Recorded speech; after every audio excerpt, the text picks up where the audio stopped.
Querido irmão, querida irmã, a paz do Senhor Jesus. Como é bom ter você na companhia, mais uma vez, aqui no canal da nossa igreja, para estudarmos hoje a segunda lição da nossa Escola Bíblica Dominical. Já estamos no terceiro trimestre de 2024 e podemos dizer que até aqui nos ajudou o Senhor. A lição de hoje é sobre o livro de Ruth, o textuário Ruth capítulo 1 e versículo 1.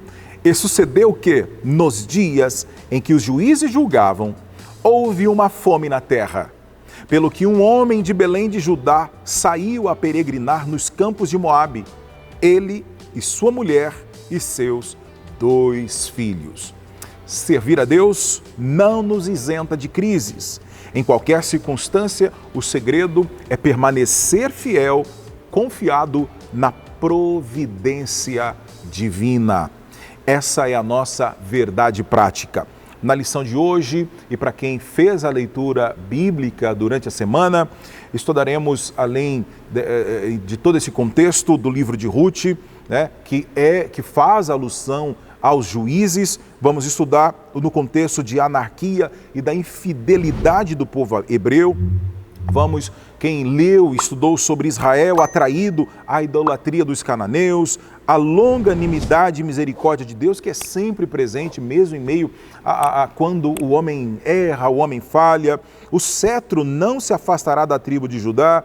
Boaz e Ruth, o prenúncio da derrubada da parede da separação. E a lição de hoje tem como objetivo de fazer uma análise da organização do livro de Ruth, depois remontar o contexto histórico e apresentar o propósito e a mensagem do livro de Ruth. A leitura bíblica em classe, capítulo 1 até o versículo 5, e vamos entender como que essa história ela traz ensinamentos extremamente relevantes para nós nesses dias em que estamos atravessando, até porque muito bem escolhido o tema, né, a temática da lição desse trimestre, o Deus que governa o mundo, mas é o mesmo Deus que cuida da nossa família. Então é a ideia de que, se quisermos, temos um resultado, né, a longo prazo, um resultado maior, alcançarmos maiores resultados,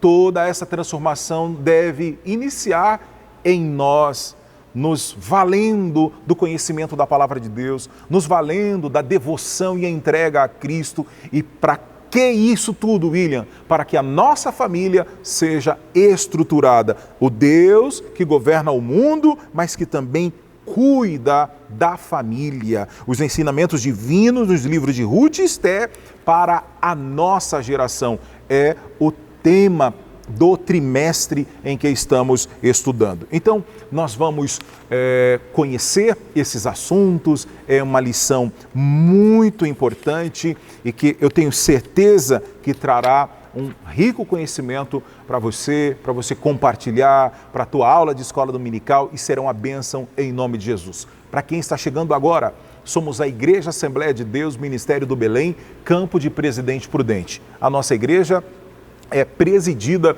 pelo pastor Samuel Padilha de Siqueira. Eu sou o seu irmão em Cristo, William Enoque, e temos o prazer, em nome do nosso pastor, de lhe cumprimentar sempre aqui no nosso canal. Se ainda não é inscrito, não custe nada, se inscreva, curta, compartilhe e sempre acompanhe os conteúdos disponíveis aqui. Que Deus te abençoe. Vamos então ao início da nossa aula com nosso amigo, nosso irmão em Cristo, o pastor Diego Fonseca. Queridos, eu quero saudá-los com a paz do Senhor Jesus Cristo. Muito obrigado, pastor William Enoque, que nos antecederam, que já fizeram as considerações iniciais. Nossa gratidão ao nosso presidente por permitir que aqui estivéssemos, e agradeço pela sua vida, pela sua interação, participação e companhia ao longo desta programação. Quero crer que, de alguma forma, poderemos compartilhar, cooperar, colaborar com você com os subsídios que são propostos aqui, a fim de que você se utilize dos argumentos para, então, respaldar as suas aulas na Escola Bíblica Dominical. Lição de número 2, nós falaremos sobre o livro de Ruth. A introdução faz um enfoque interessante por meio do pastor Queiroz, quando ele diz o seguinte: beleza literária de Ruth não se dá única e exclusivamente por esse aspecto, mas efetivamente pela sua profundidade espiritual e a sua mensagem. Existe um trecho na introdução que eu faço questão de colocar lupa, onde o autor diz o seguinte: Ruth, em sua literatura, nos apresenta Jeová Jiré, o Deus que provê. Bem, se você não conhece essa literatura, eu convido-a a ler por completo esse livro, que você consegue fazê-lo em alguns minutos ou horas, se for o caso. Registre todas as informações possíveis e se alimente da palavra de Deus por meio desse trecho, desse texto, desse livro, que é um livro extremamente enriquecedor e que tem lições valiosíssimas para todos nós.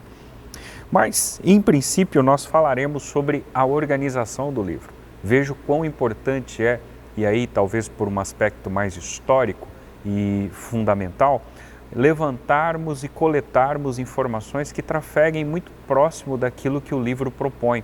Quando foi escrito, para quem foi escrito, qual era o contexto da época, enfim, o contexto histórico a essa altura será extremamente valorizado. Num primeiro momento, o pastor Silas faz menção sobre a Bíblia hebraica e a sua disposição. Preciso tecer aqui algumas considerações. A Bíblia hebraica, naturalmente que o senhor, a senhora, suponho que saiba, caso não, é extremamente importante essa informação. A nossa linguagem original do Antigo Testamento não é a língua portuguesa. A língua portuguesa é uma tradução do original hebraico. Na língua hebraica é que nós tivemos os escritos originais, partes no aramaico. Mas no hebraico nós temos inclusive uma disposição bíblica diferente da Bíblia cristã. E logo mais falaremos sobre a disposição da Bíblia cristã, aquela que comumente nós utilizamos nos cultos. Seja qual for a tradução, tecnicamente ela está agrupada dessa forma, exceto se seguir uma cronologia, o que na maioria das vezes não acontece. Mas falaremos em princípio sobre a disposição da Bíblia no seu contexto hebraico propriamente dito. A Bíblia hebraica, ela tem algumas divisões ou seções, né?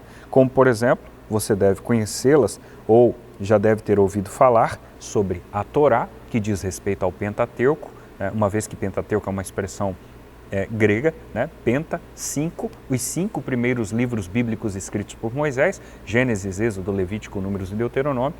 Nós temos uma segunda característica após a Torá, caracterizada na Bíblia hebraica, que é o Nevim, que são os profetas, e nós temos uma terceira exposição no Antigo Testamento, que é o Keturim, ou Keturim, como alguns preferem, que são os escritos. Então nós temos a classe da Torá, a classe do Nevim e a classe do Keturim.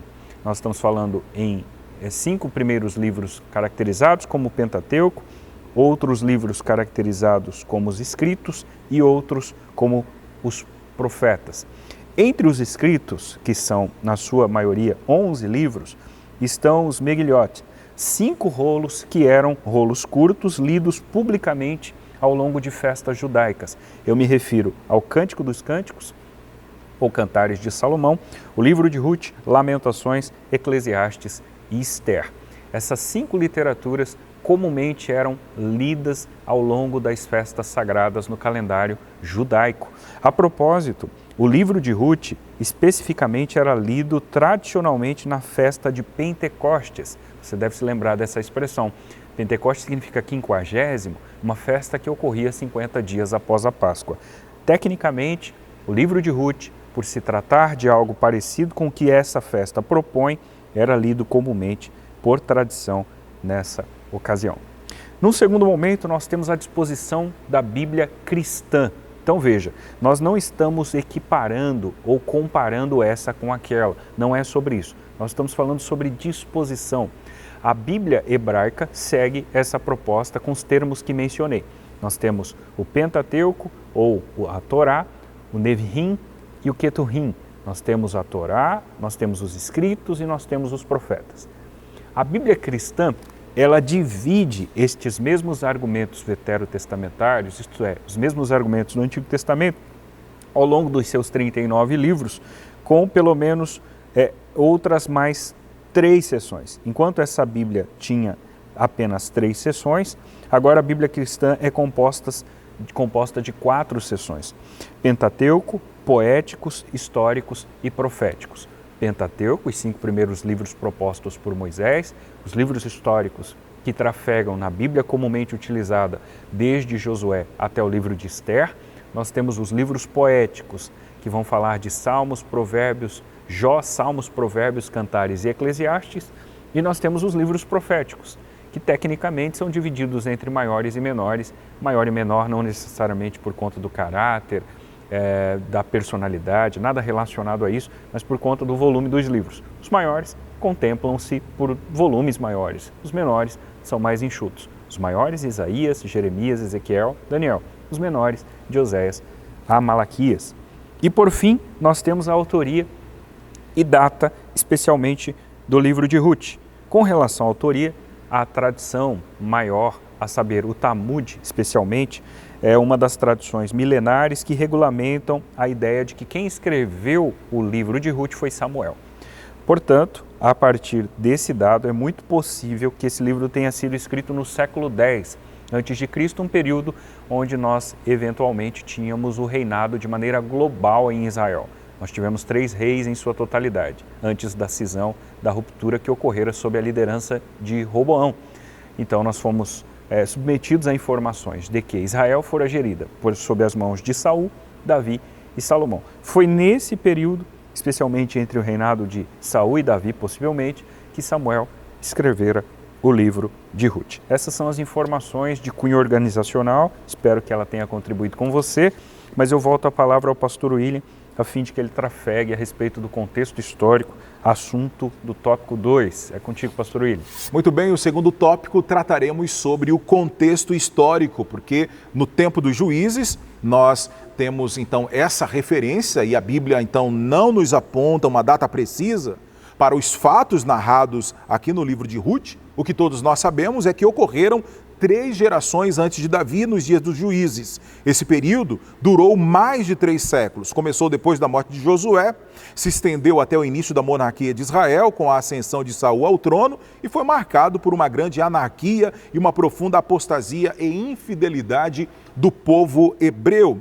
Uma frase que identifica bem aquela época sombria é: cada qual fazia o que parecia direito aos seus olhos. Sem uma sábia direção, o povo perece, escreveu o sábio. Então, observe que hoje nós temos uma tendência das pessoas encontrarem desculpas, né? Encontrarem situações para se ampararem e para tentarem encontrar qualquer muleta, qualquer apoio que justifique aí as suas escolhas. E muitos não querem assumir também as consequências das escolhas que muitas vezes, ou atitudes que tomamos. Mas esse exemplo aqui no tópico 2 é para que você entenda que o cenário não era um dos melhores. Não era o melhor contexto, era um contexto onde havia infidelidade do povo hebreu, onde havia confusões, onde havia dificuldades e, acima de tudo, decisões que não agradavam a Deus. Veja, havia então uma marca do secularismo, do hedonismo, da idolatria. Depois da morte de Josué e dos demais líderes de seu tempo, levantou-se agora uma geração que não tinha comunhão com Deus, não conhecia o que Deus havia feito ao povo hebreu. Israel cedeu ao estilo de vida pecaminoso dos cananeus e foi atraído à adoração dos seus deuses. Já parou para pensar que não é diferente do que nós estamos contemplando nos dias de hoje?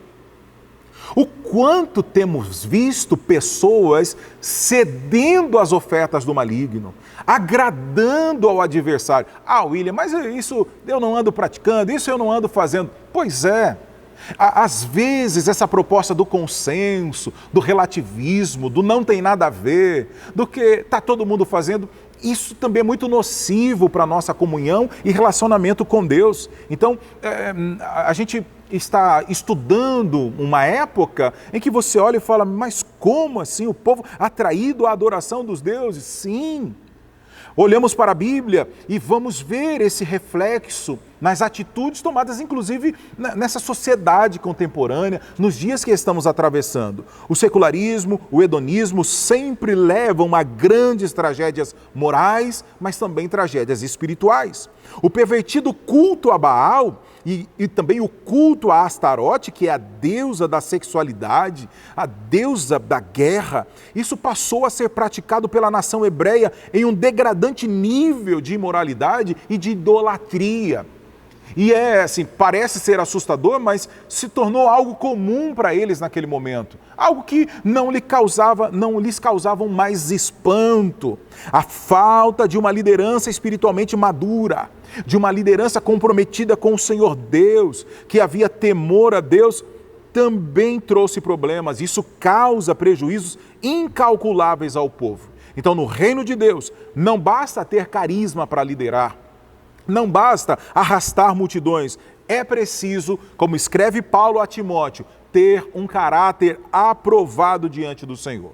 Mas vamos lá, o terceiro item. Havia, então, opressão, mas também teve clamor, e quando há clamor, existe o livramento. A Bíblia ensina que a apostasia tornou Israel uma presa fácil dos inimigos. Por causa do distanciamento de Deus, eles então agora se tornaram vulneráveis.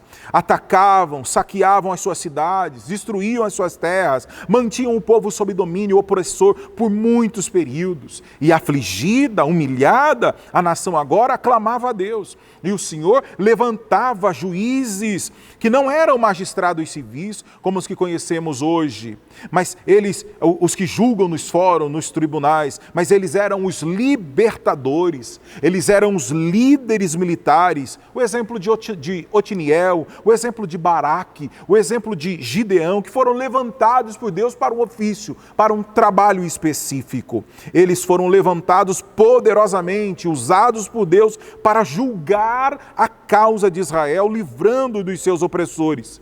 Apesar dos repetidos ciclos de infidelidade da nação, Deus ouvia o gemido do seu povo e dos seus momentos de dor e dos seus momentos de aflição. O Senhor é longânimo. A Bíblia diz que Ele é cheio de misericórdia, Salmo 103. E Ele ouve os que a Ele clamam. Então, os fatos narrados no livro de Ruth têm como contexto maior os dias dos juízes, caracterizados pela frase que cada um fazia o que bem queria. O que é que isso nos ensina? É que essa modernidade líquida hoje, essa sociedade que vive, ou pelo menos quer pregar, viver uma libertinagem, um desprendimento. Olha o perigo, olha o risco. Então, que possamos aprender com essa história bíblica, que se quisermos ter vitória, precisamos nos manter no caminho da fidelidade e no compromisso com o Senhor nosso Deus. Pois bem, queridos, estamos de volta para finalmente contemplarmos aquilo que está proposto no tópico 3, falando sobre o livro de Ruth. Agora veremos o propósito e a mensagem desse livro. Sinteticamente, num primeiro momento, nós falaremos sobre o cetro de Judá. Vários propósitos são atribuídos ao livro de Ruth, considera o pastor Silas Queiroz, e o principal e mais evidente é apresentar Davi como descendente de Judá, a tribo real da qual viria o Messias, o leão da tribo de Judá, a raiz de Davi. Bem, todos se recordam que por conta do desvio de conduta de Rúben, que foi o primogênito de Jacó, deitando-se com sua concubina, ou desonrando o leito do pai, deitando com a concubina do pai, ele perdera a sua posição de liderança, a sua primogenitura, e desde então Judá se consolidara, e nós temos o nome dele trafegado por toda a Bíblia, Vetero e Neotestamentário, no sentido da linhagem de Davi, que viria o leão da tribo de Judá, a saber, o próprio Messias. E isso perpassa pela figura de Ruth, que vai ser uma das matriarcas na linha do rei Davi, como a própria Bíblia relata e o livro com mais especificidade. Agora, nós temos em ato contínuo, depois de considerar a ancestralidade de Davi, que o legitimava para o trono, a propósito, haja vista que todo o reinado estabelecido em Israel tinha por finalidade desencadear a figura do Messias, ou pelo menos a sua linhagem, e Davi, muito embora fosse o menor da casa do papai, foi ele o escolhido para exercer esse papel por várias questões que a própria Bíblia relata, uma delas o fato de ser um homem segundo consideração, coração de Deus, apesar dos vacilos cometidos. É claro que a gente está considerando isso sobre um outro viés, um outro prisma, mas foi o Davi quem foi escolhido por Jessé, na casa de Jessé, pela figura de Samuel. Você se recorda de todos os depoimentos bíblicos e é dali que nós consolidamos a ideia daquela família se estabelecida como dinastia em Israel, e é dessa linha, a linha da tribo de Judá, que viria o Messias. O item 2 fala sobre amor e redenção. A mensagem principal de Ruth é o amor de Deus e seu plano de redenção da humanidade. Como representantes de judeus e gentios, respectivamente, Boaz e Ruth prenunciam a derrubada da parede da separação. Bem, esse argumento é um argumento que se solidifica no capítulo 2, versículos 11 a 16 da carta de Paulo aos Efésios. Lá no Antigo Testamento, num contexto no qual havia com especificidade uma salvação muito dirigida aos judeus, nós temos uma linguagem, digamos que uma figura que se caracteriza como uma tipologia de Cristo. O remidor, aquele que vem para cometer, a expressão melhor não é essa, mas para manifestar a redenção, né? E esse ato, ele de alguma forma, ele se consolida depois de séculos, quase um milênio depois, na figura dos gentios, que somos nós a propósito, zambujeiros, que fomos enxertados na oliveira, fomos amparados, agraciados e alcançados pelo amor de Cristo Jesus.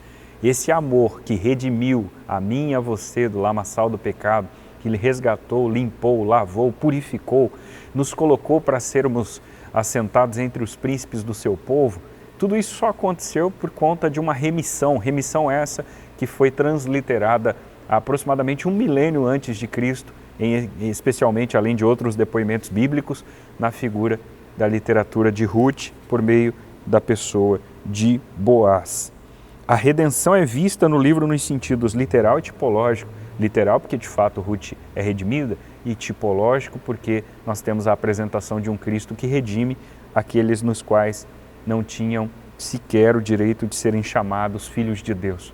Mas aí vem o verso 12 do capítulo 1 do Evangelho conforme João, 13 especialmente. Mas a todos os quantos o receberam. Quem? O Filho, Jesus Cristo. Deu-lhes o poder de serem feitos filhos de Deus aos que creem no seu nome. Esse resgate, essa remissão for ocorrida, em especial, transliterada, demonstrada lá na vida de Ruth e Boaz, cerca de 10 séculos antes de Cristo. Fidelidade e altruísmo. O livro de Ruth abre uma janela que nos permite ver que nem tudo eram trevas nos dias dos juízes. Havia um remanescente fiel que temia Deus e foi usado para cumprir os seus propósitos. Uma outra eloquente mensagem do livro é o valor do altruísmo, que predominava o egoísmo. Nos dias dos juízes, a maioria vivia segundo seus próprios padrões, mas Noemi e Ruth destoaram dessa máxima individualista. Sogra e nora não pensavam em si mesmas, porque o amor não é egoísta. Que de fato sejamos altruístas, né? Consigamos enxergar os outros para além de nós mesmos.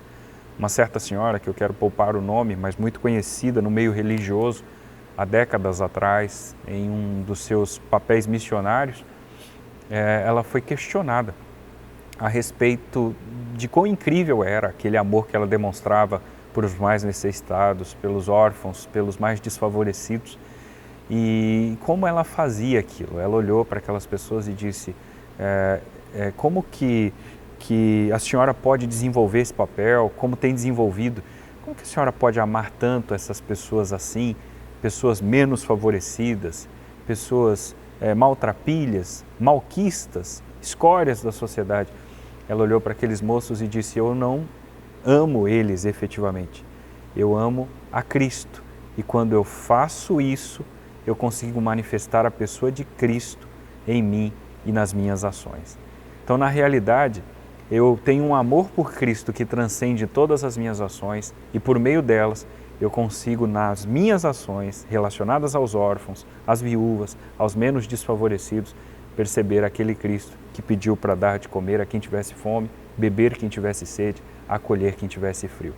Essa é uma das reflexões que fica para a nossa concepção porque para além dessa ideia de cetro de Judá, de amor e redenção vistas no livro de Ruth, nós temos a concepção de fidelidade e altruísmo, que assim como houvera essa evidência em Noemi e Ruth, haja em mim, haja em ti, haja em nós, em pleno século XXI. Queridos, concluindo a lição de hoje, estudamos que Ruth, então, apesar do histórico, a despeito da incredulidade, a despeito dos erros do homem, a despeito do que foi a história anterior de Ruth, vimos que Deus, Ele não precisa de protocolos ou de histórico para operar, e Ele, de fato, age, pensa, trabalha para cumprir a sua vontade, para cumprir os seus desígnios.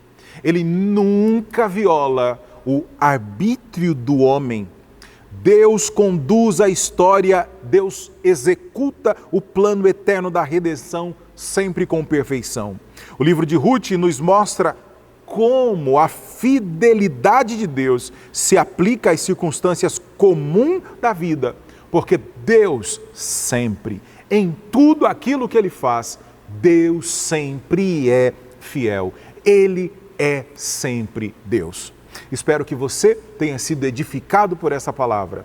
E o conselho não é meu, mas é do Senhor. Mantenha-se em comunhão. Mantenha-se firme nesta palavra. Agrade a Deus e você também desfrutará das incontáveis bênçãos do Senhor para a sua vida, para a sua família, para a sua geração. O nosso muito obrigado por você que esteve até esse momento conosco.